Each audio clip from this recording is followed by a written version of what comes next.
بسم اللہ الرحمن الرحیم۔ شروع اللہ کے نام سے جو بڑا مہربان اور نہایت رحم کرنے والا ہے۔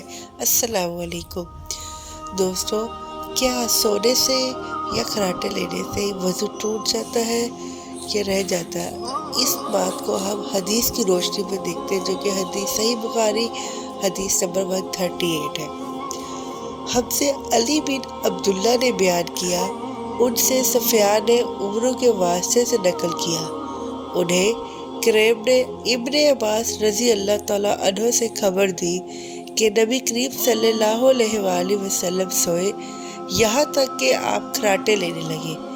پھر آپ نے نماز پڑھی، اور کبھی راوی نے یوں کہا کہ آپ صلی اللہ علیہ وآلہ وسلم لیٹ گئے، پھر خراٹے لینے لگے، پھر آپ صلی اللہ علیہ وآلہ وسلم کھڑے ہوئے، اس کے بعد نماز پڑھی۔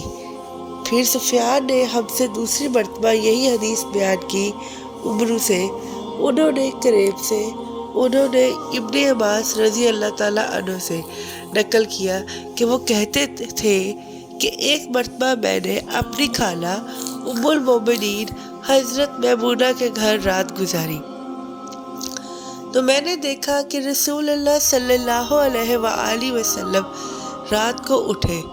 جب تھوڑی رات باقی رہ گئی تو آپ صلی اللہ علیہ وآلہ وسلم نے اٹھ کر ایک لٹکے ہوئے مشکیزے سے ہلکا سا وضو کیا۔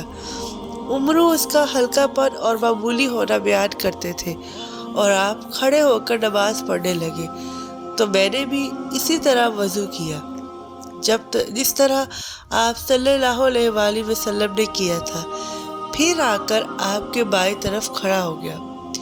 اور کبھی سفیان نے ان یسارہ کے بجائے ان شمالہ کا لفظ کہا، مطلب دونوں کا ایک ہی ہے۔ پھر آپ صلی اللہ علیہ وآلہ وسلم نے مجھے پھیر لیا اور اپنی داہنی جانب کر لیا، پھر نماز پڑھی جس قدر اللہ کو منظور تھا، پھر آپ لیٹ گئے اور سو گئے، حتیٰ کہ خراٹوں کی آواز آنے لگی۔ پھر آپ کی خدمت میں مؤذن حاضر ہوا اور اس نے آپ کو نماز کی اطلاع دی۔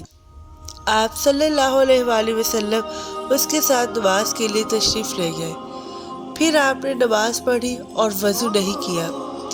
سفیان کہتے ہیں کہ ہم نے عمرو سے کہا، کچھ لوگ کہتے ہیں کہ رسول اللہ صلی اللہ علیہ وآلہ وسلم کی آنکھیں سوتی تھیں، دل نہیں سوتا تھا۔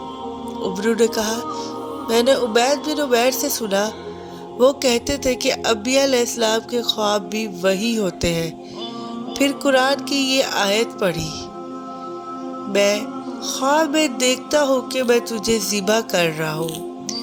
صحیح بخاری حدیث نمبر 138۔